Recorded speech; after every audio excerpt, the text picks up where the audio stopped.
చూస్తూ కాలం గడిపేస్తున్న చిన్నారులకు షాక్ ఇచ్చేలా ఆస్ట్రేలియా ప్రభుత్వం కీలక నిర్ణయం తీసుకుంది. 16 ఏళ్ల లోపు పిల్లలెవరూ సోషల్ మీడియాను ఉపయోగించకుండా ఉండేలా కొత్త చట్టాన్ని తీసుకొచ్చింది. Facebook, Insta, X, tick talk వంటి సోషల్ మీడియా ప్లాట్ఫామ్స్ చిన్నారులు ఉపయోగించకుండా నిషేధం విధించింది. 2025 జనవరి నుంచి ట్రయల్స్ ప్రారంభించి ద్వితీయార్థం నుంచి ఈ చట్టాన్ని దేశవ్యాప్తంగా అమలు చేయనున్నారు. అయితే ఈ చట్టాన్ని ఎలా అమలు చేస్తారు, అసలు ఇది సాధ్యమేనా అనే ప్రశ్నలు వినిపిస్తున్నాయి.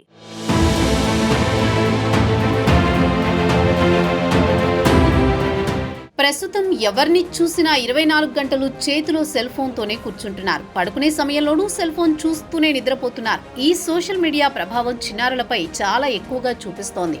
గేమ్స్ ఆడుకుంటూ సోషల్ మీడియా సైట్లను బ్రౌజ్ చేస్తూ గంటల తరబడి ఫోన్లలో మునిగిపోతున్నారు.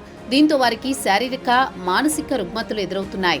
Facebook, Instagram, tick talk, YouTube లాంటి సోషల్ మీడియా ప్లాట్ఫామ్స్తో పిల్లలు, టీనేజర్లు మానసిక సమస్యలు ఎదుర్కొంటున్నారని ప్రపంచవ్యాప్తంగా ఆందోళనలు వ్యక్తమవుతున్నాయి. ఇక సోషల్ మీడియాలో కంటెంట్ చూస్తూ చాలా మంది తప్పుదారి పడుతున్నారు. ఇలా సెల్ ఫోన్లకు అడిక్ట్ కావడం వల్లే మైనర్లు నేరాలకు పాల్పడుతున్నట్లు పలు నివేదికలు స్పష్టం చేస్తున్నాయి. ఈ నేపథ్యంలో ఆస్ట్రేలియా ప్రభుత్వం కీలక నిర్ణయం తీసుకుంది. చిన్నారులపై సోషల్ మీడియా కంటెంట్ చూపిస్తున్న చెడు ప్రభావాన్ని పరిగణలోకి తీసుకున్న ఆస్ట్రేలియా ప్రభుత్వం పిల్లలకు సోషల్ మీడియా బ్యాన్ చేస్తూ చట్టం తీసుకువచ్చింది. 2025 ద్వితీయార్థంలో ఈ చట్టం అమల్లోకి రానుంది. అయితే ఈ చట్టాన్ని ఏ విధంగా అమలు చేస్తారు, ఇది సాధ్యమేనా అని అనుమానాలు వ్యక్తమవుతున్నాయి.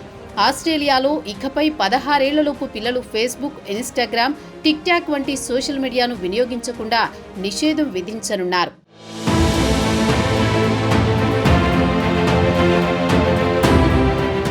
ఆస్ట్రేలియా ప్రభుత్వం తీసుకువచ్చిన చట్టం ప్రకారం tick talk, Facebook, Instagram, Twitter, X లాంటి సోషల్ మీడియా ప్లాట్ఫామ్స్ అన్ని 16 ఏళ్లు అంతకంటే తక్కువ వయసున్న పిల్లలకు తమ ప్లాట్ఫామ్స్ వినియోగానికి అనుమతించకూడదు. వారిని బ్లాక్ చేసేందుకు తగిన చర్యలు తీసుకోవాలి, లేదా AUD $50 మిలియన్ వరకు ఫైన్స్ చెల్లించాల్సి ఉంటుంది. అయితే యూట్యూబ్లో ఎడ్యుకేషన్ కంటెంట్ ఉండడంతో ఒక్క కారణంగా మినహాయింపు లభించింది.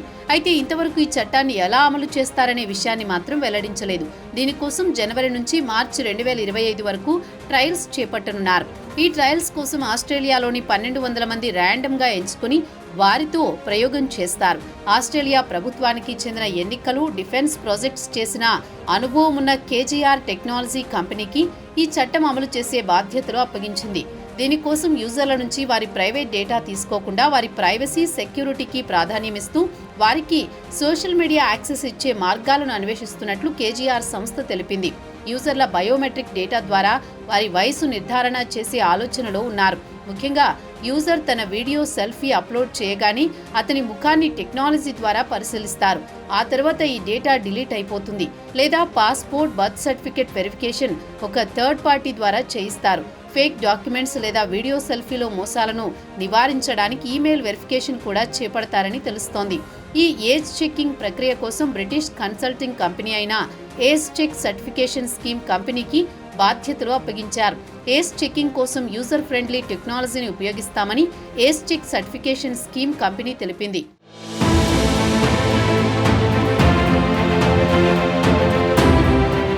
వచ్చే ఏడాది జనవరి నుంచి ట్రయల్స్ పూర్తయ్యాక ప్రభుత్వం, సోషల్ మీడియా కంపెనీలు చట్టంలో నిబంధనలు అప్డేట్ చేస్తారు. కొద్ది రోజుల క్రితమే ఆస్ట్రేలియా ప్రధాని ఆల్బనీస్ సోషల్ మీడియా బ్యాన్పై తల్లిదండ్రులను ఉద్దేశించి కీలక వ్యాఖ్యలు చేశారు.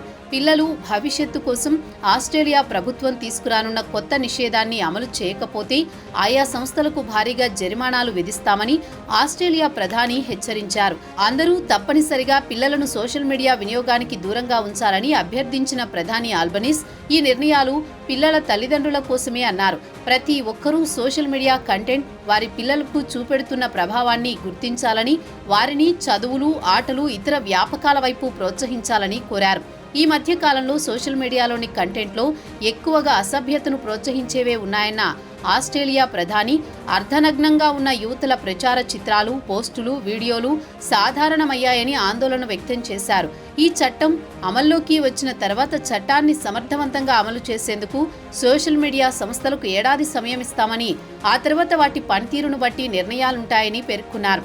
సోషల్ మీడియా వ్యసనం వల్ల పిల్లలు, టీనేజర్లు తమ జీవితాలను నాశనం చేసుకుంటున్నారు. చాలా మంది మానసిక రోగులుగా మారుతుంటే కొంతమంది ఆత్మహత్యలు చేసుకుంటున్నారు.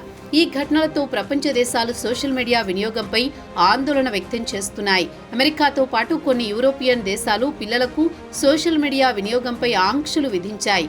కానీ ఎక్కడా అవి పూర్తిగా అమలు కావడం లేదు.